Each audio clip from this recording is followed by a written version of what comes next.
It's where he always been. I said you in my house. I can't believe you. I gave you barbecue. It's supposed to be only you. What's going on? Wait a minute. I heard they got you on the side. What should have been a routine face-off between Stevenson and Teofimo Lopez nearly spiraled into chaos as emotions boiled over, and both fighters lost their composure, creating a moment of serious tension.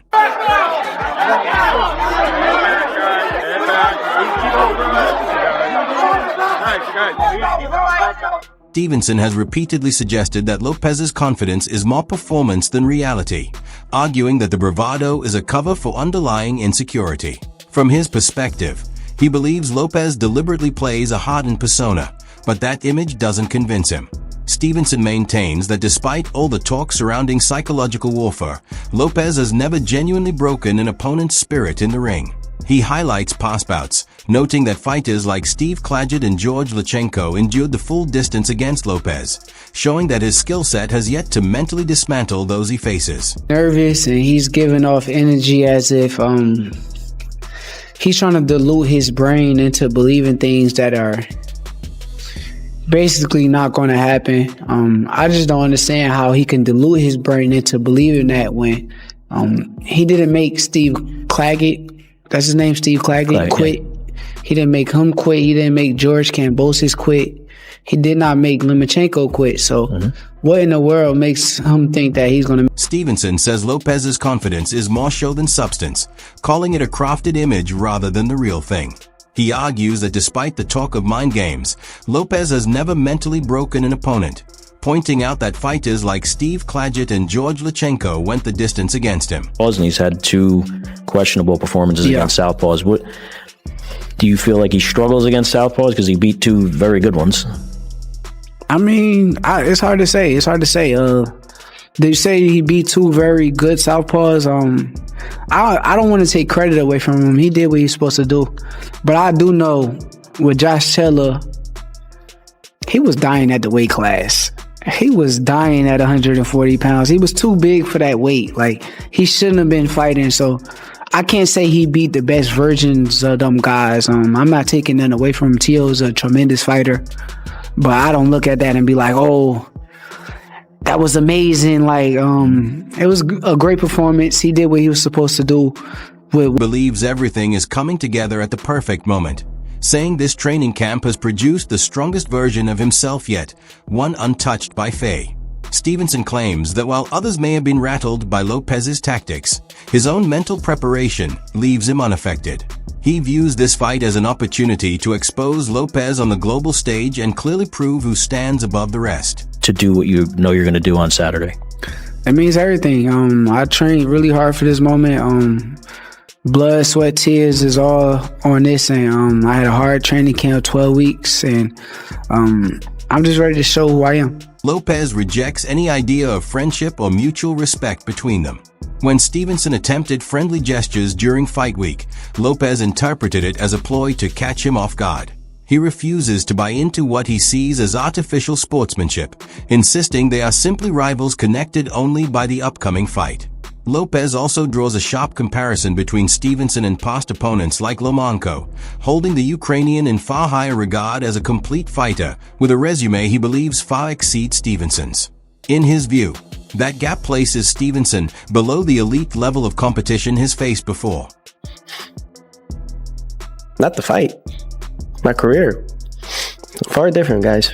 Way different. That's a different type of ball game. But I wouldn't be in this position if God Almighty didn't believe I could do it. Why do you feel your career is at stake? Being that you're 28 and... Nah, it's just what it is.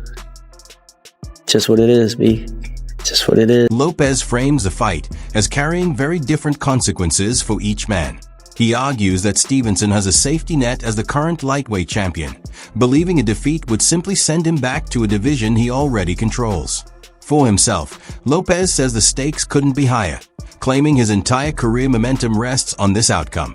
That pressure, in his view, fuels an intensity and urgency he doesn't think Stevenson can match. He says his camp has been about cutting out every distraction and committing fully to this single objective, even putting the rest of his life on pause. Lopez plans to lean on the mental toughness he's built, ready to respond if Stevenson chooses to press the action, and expects the fight to unfold at a relentless, explosive pace. Think he's going to, without giving away your game plan, how do you feel like he's going to approach you? I don't know. I think that with Shakur Stevenson, his fight with Cepeda, this was a good run for him to get to this point right now. And I think this is why we're at this pinnacle in the ring 6 and why it's all happening now.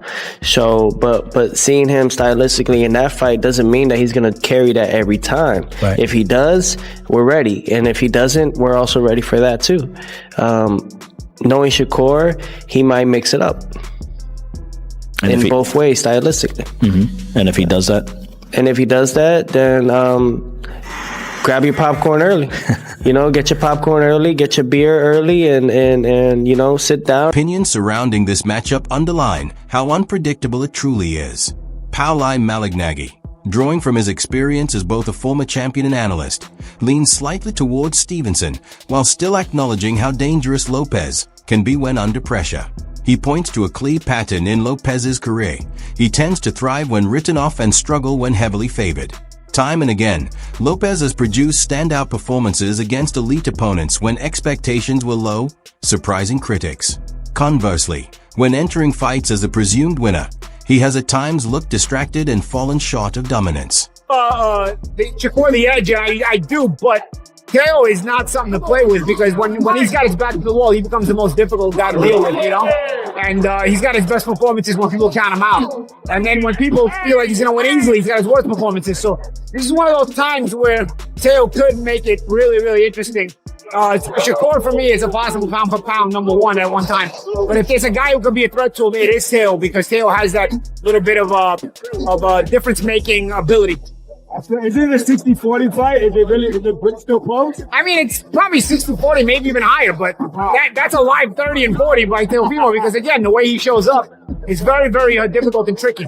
But it's very rare for fighters to fight in their prime nowadays. They're both, 28 years old. They're fighting in their prime. Yeah. You got to give a lot of respect to both of them, right? Yeah, you do. And that's the problem. You don't see a lot of fights happening in the guys' primes. They milk the money and stuff like that. That's why I give these two guys credit. Shakur beat Teo and vice versa. Stylistically, how does Teo beat Shakur? Stylistically, Teo got to go in and go for broke. He got to go gamble. He got to take some, get some. And that's just the only way to win. If he stays outside of boxes, Shakur gonna pick him apart. Shakur's a polished boxer with some of the best speed in the game right now, and he's a defensive-minded fighter, which is very smart. It's hard to hit him. He makes you gamble to hit him, and he's gonna be a tough one to deal with. But if Teofimo is willing to gamble, Junior, speaking with the authority of a 4-division champion, believes Lopez cannot afford to play a technical game at distance, warning that trying to outbox Stevenson would almost certainly lead to defeat due to his speed and defensive sharpness. Instead, he argues Lopez must be willing to take risks, step into exchanges, and land his own power shots. In the end, he says the fight will come down to mental resolve and which fighter is prepared to withstand the physical punishment required to win. If we go off paper, I would say Shakur Stevenson, but I would hate to say that because I can see Teofimo Lopez doing the opposite. And then it's going to be like, I thought, Oscar Valdez thought Shakur was going to win and Teofimo won. He was like, no. I think Teofimo Lopez, it's a 50-50 fight, in my opinion. Because, Teofimo has been proving it before. And I got to emphasize this, if someone can pull it off, it's definitely Teofimo Lopez. If Teofimo Lopez doesn't do it, I don't see who's going to beat Shakur Stevenson. I don't see another fighter who will beat him. I know I said Pitbull, I think because I gave Pitbull came with some problems, but I wouldn't see no one else beat him unless Shakur Stevenson goes to 147, and then he's obligated to have some competition with I don't know, Ben Conner and all the other welterweights who are. Is to really be his ultra self, doing all the things that makes him Teofimo Lopez. The footwork could be a major advantage for him. Being able to get inside. A lot of times he fights free. He don't really have a style. He does what it takes. And he's a gutsy fighter. Real gutsy. He's not going to be leery to take chances. He's a gambler in there. You know what I'm saying? So he's a live underdog, I would say. A live underdog. Valdez, speaking from first-hand experience, reflects on his 2022 fight with Stevenson, when many believed he could hand him his first defeat. Instead, Valdez was dropped in the 6th round and lost every frame, gaining a clear understanding of how Stevenson mentally frustrates his opponents. He cautions Lopez against letting that irritation dictate his decisions, stressing that success depends on sticking strictly to the game plan and executing it with discipline from start to finich. Fairly easy, not even gonna lie to you. Tio know exactly who he's facing. And I just feel like Shakur is just so focused, so locked in. But not only that, I just feel like his IQ is just on a whole nother level. Shakur IQ is crazy, for real. And he's going to show that, January 31st. He's going to show that he levels ahead of Teofimo, for sure. And you're a person that really can speak to the acumen of Shakur Stevenson because you guys have been training together since you've been youngsters. A bit of a prodigy, he's always been. Talk to us about that level of special to the level of special that we're seeing now from Shakur Stevenson. Man, Shakur always in the gym, number one. He's always working, like for real, for real. Me and Shakur talk about this sport all the time, and he always say how much he loves this sport.